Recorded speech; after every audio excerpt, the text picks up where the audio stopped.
If you think family can't destroy you worse than strangers, wait until they smile while doing it. Mine did. And they did it during my wedding planning. My sister didn't just steal my wedding date. She threw me out of my own inheritance. She thought she captured the castle.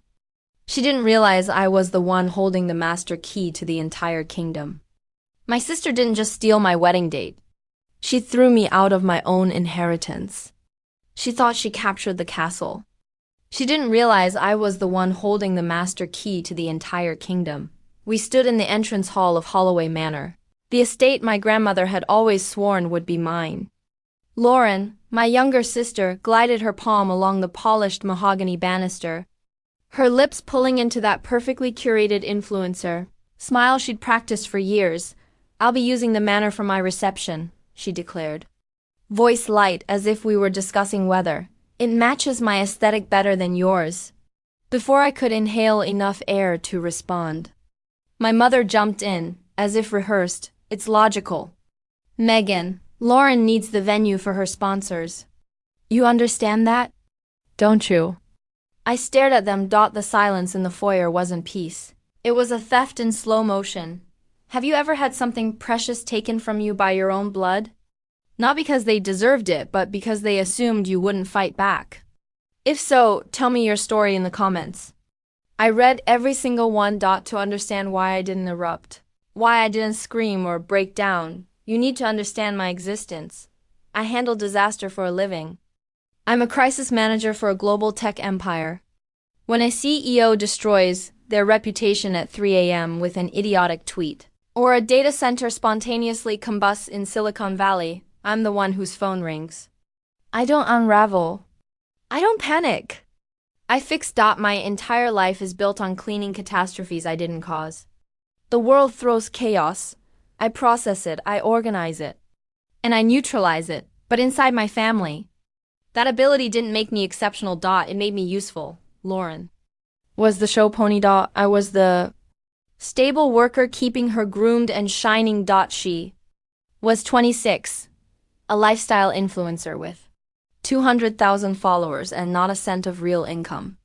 My parents, Robert and Jennifer, treated her like a diamond-encrusted figurine that could shatter if anyone looked at it wrong. And me? I was merely the shelf holding her up. Every Sunday dinner was theater.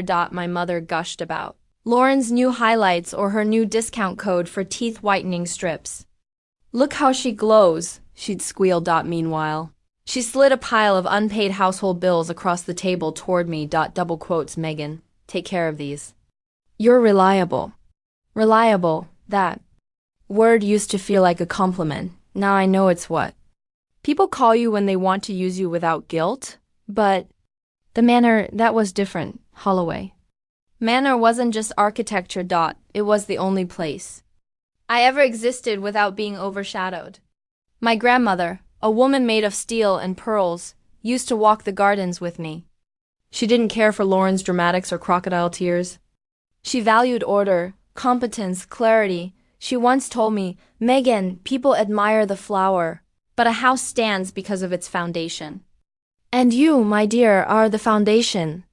When she passed, there was no written will, only her promise. The manor was meant to be mine. My escape from the noise, the favoritism, the suffocating sparkle of Lauren's phone camera. So when my parents named themselves executors, I should have known what was coming. They didn't see a sanctuary. They saw a stage for their golden child. So when Lauren laid claim to the estate and my parents nodded in approval, something inside me didn't shatter. It solidified into ice. They believed I'd bend. Like a cheap foldable chair. They didn't see the crisis manager. They didn't see the woman who could destroy an empire with one signature. They thought they were taking a wedding venue. What they'd actually done was step onto a demolition site, and I held the trigger. The ambush came over dinner, over risotto. Of all things, I should have recognized the signs. My mother poured wine with a barely trembling hand. A tell. I've known since childhood. Lauren didn't even look up from her phone when she delivered the blow. "Oh, by the way, I accidentally booked the photographer and caterer for the 15th. Your date, right?" "Total accident." She widened her eyes, feigning innocence. waiting for my explosion. She wanted a tantrum so she could label me hysterical. She wanted tears so she could call me sensitive. My father cleared his throat. Well, it's done. You can't expect her to lose her deposits. You'll have to move your date. And the manner your attendees are so formal. You don't need the ballroom. Lauren does. There's a strategy we use in crisis management when facing hostile, irrational people, the gray rock method. You don't give outrage. You don't provide pain. You feed them nothing. You become boring. Emotionless. A stone. So I looked at each of them, the man who raised me, the woman who claimed to love me, and the sister who had built her personality around envy, and I felt the cold click of detachment settle over my ribcage. They wanted a fight. A meltdown, a spectacle. Instead, I gave them a funeral. Okay. The word dropped like iron. Lauren's fork paused midair. What? Okay, I repeated, tone steady and flat. You can have the date. You can have the manor. It's fine. My mother blinked, almost annoyed by my lack of suffering. You're not upset? I shrugged. It's just a venue. If Lauren needs it that badly, let her take it.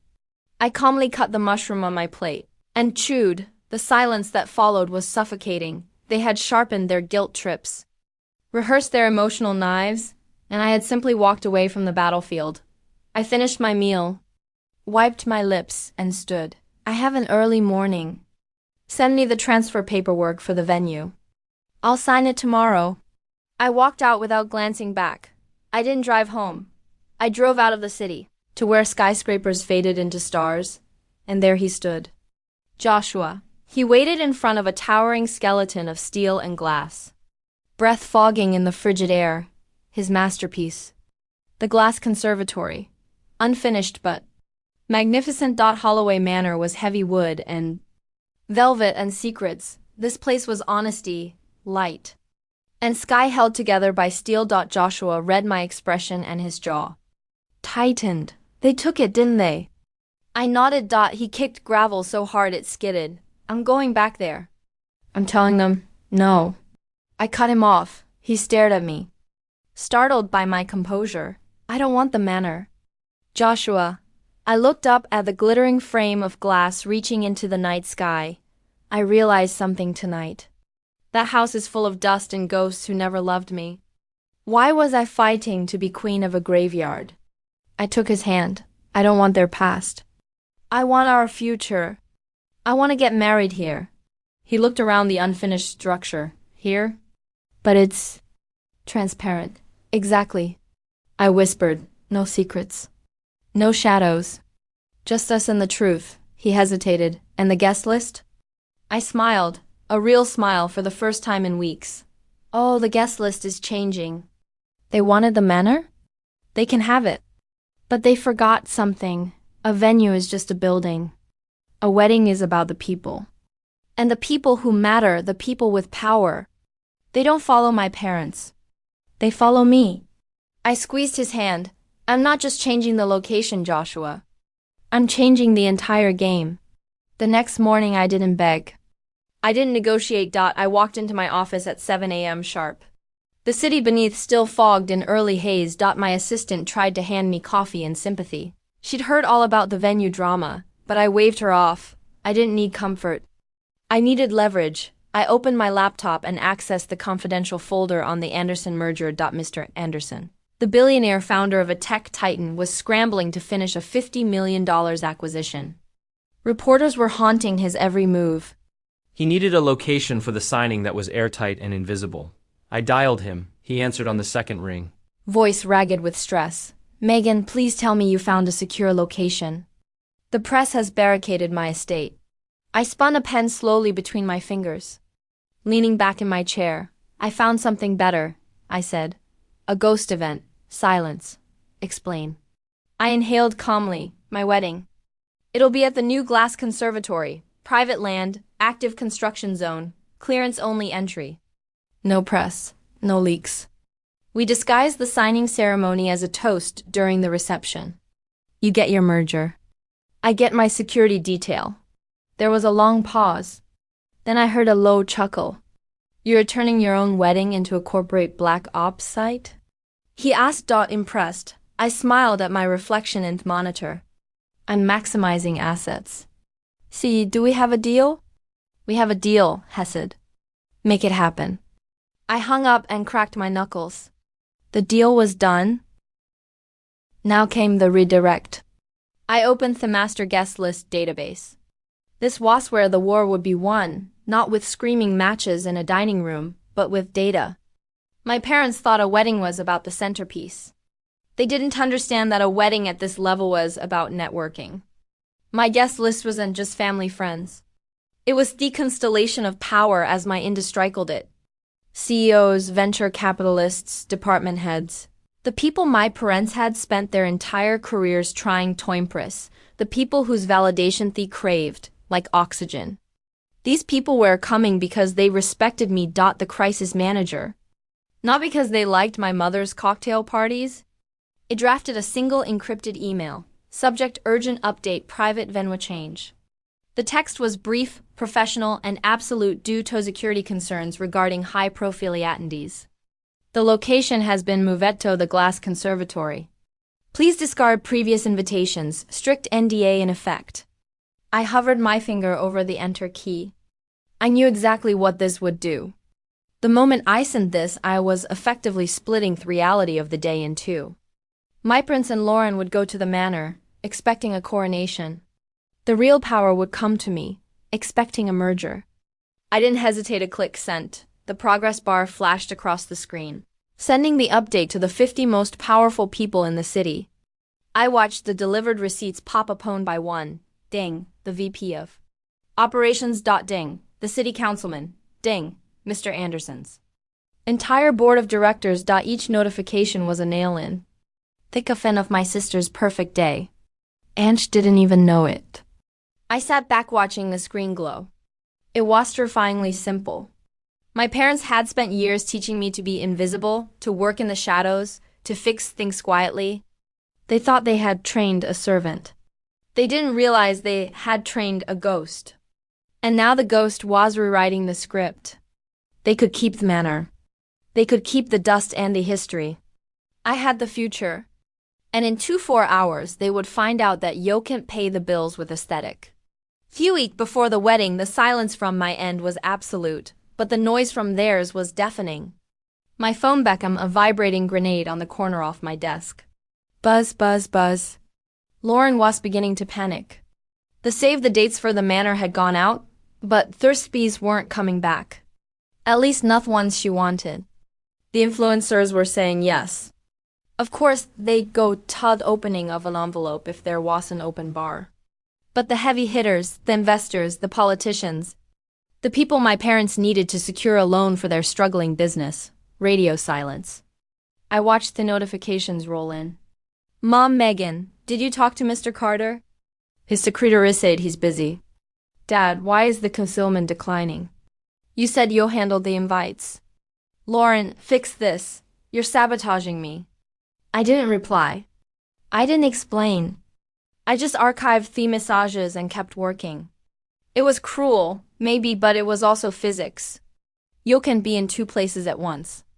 And the laws of gravity and money were pulling everyone. To the Glass Conservatory. Mr. Anderson noticed the phone dancing across the mahogany table during our final strategy meeting.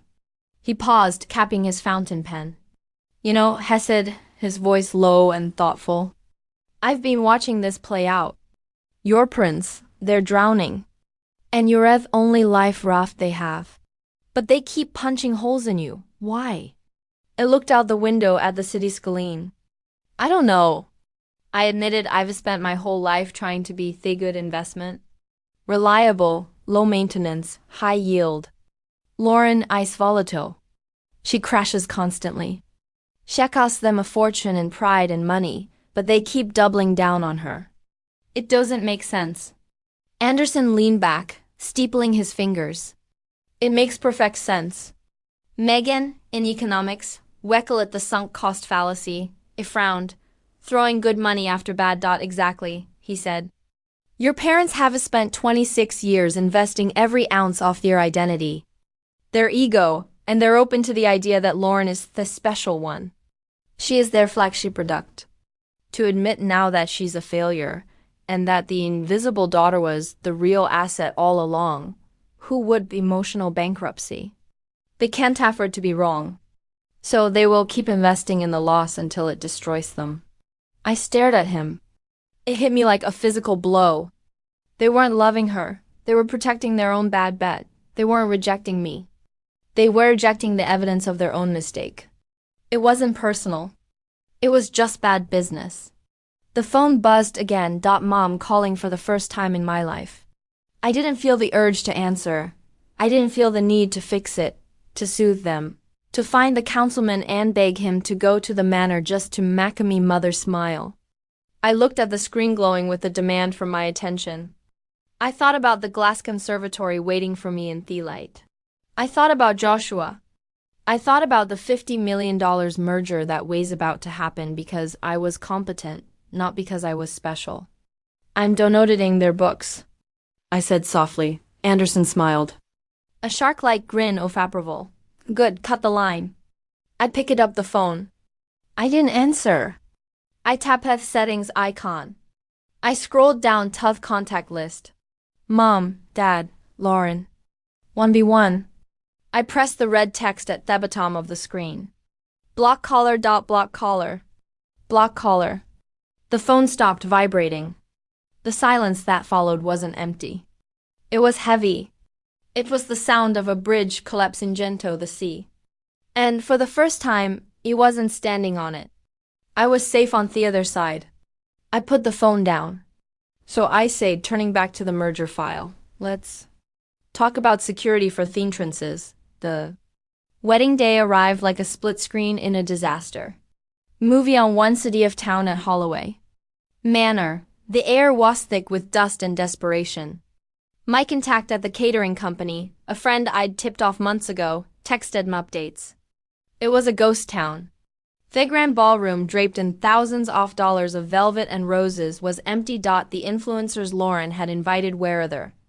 Of course, taking selfies with appetizers. But the seats reserved for the power players, the councilmen, the investors empty. Lauren was pacing floor in her couture gown, shredding a silk napkin, screaming at her bridesmaids to call the VIPs again. My prince stood by the entrance, smiles plastered on their faces, waiting for amateurcade that was never coming. On the other side of town, the glass conservatory was humming. It didn't smell like old perfume and desperation. It smelled like espresso. Own and success. The sunlight poured through the transparent walls, illuminating the room without a single shadow. And the guests, they were all there. The councilman was lying with my fiancé. Joshua, the investors were huddled in the corner, discussing the merger. Mr. Anderson sat at the head table, not as a guest, but as the commander. The atmosphere wasn't festive in the traditional sense. It was electric. It was the hum of $50 million changing hands. The text came through at noon. They know. Apparently, one of the influencers had seen a geotag from THEVP of operations at my location. The realization must have hit my parents like a physical slap. Their guests weren't lost, they were stolen. They didn't just get stood up, they got to played. And because they were addicted to sunk cost, because they couldn't imagine a world where they weren't the main characters, they did one thing a rational person would never do. They got in the car. We were in the middle of the signing ceremony. The room had gone quiet. A respectful, heavy silence as Mr. Levin Anderson uncapped his pen. The merger documents lay on the glass table between us. That culmination of 6 months of my life's work. I was standing beside him, holding the witness binder. The mood was sacred. It was the silence of history being made. And then the glass doors at the far end of the conservatory didn't just open. They exploded inward. Lauren marched in first. Her white dress trailing dirt from the construction entrance. Her face twisted into a mask of fury. My parents flanked her like bodyguards for a fallen regime. The sound of their intrusion was jarring heels clacking aggressively on polished concrete. Heavy breathing. The sheer noise of their entitlement that turned the peace. Megan Lauren shrieked. Her voice cracked, echoing off glass walls. It was a terrible shrill sound that made the CEOs see. You stole them. These are my guests. You stole my wedding. Tino 1 gasped. 50 powerful people just stared at my family the way you'd look at a drunk shouting on a subway. My father tried to bark orders, accusing me of sabotaging Lauren and demanding everyone return to the manor. I didn't move. Mr. Andersonkomly put down his pen, looked at their KOs, and asked, "Who are these people?" When I said my family, he turned to them and stated, cold as steel, that they were trespassing on a secure corporate site and were alienability. My mother protested, but two corporate security guards escorted them out. No gentleness, no second chances, they looked to me to rescue them. And for the first time in my life, I stayed silent. When the doors closed, Anderson apologized for the noise and we continued the $50 million signing. The next morning, the city felt clean.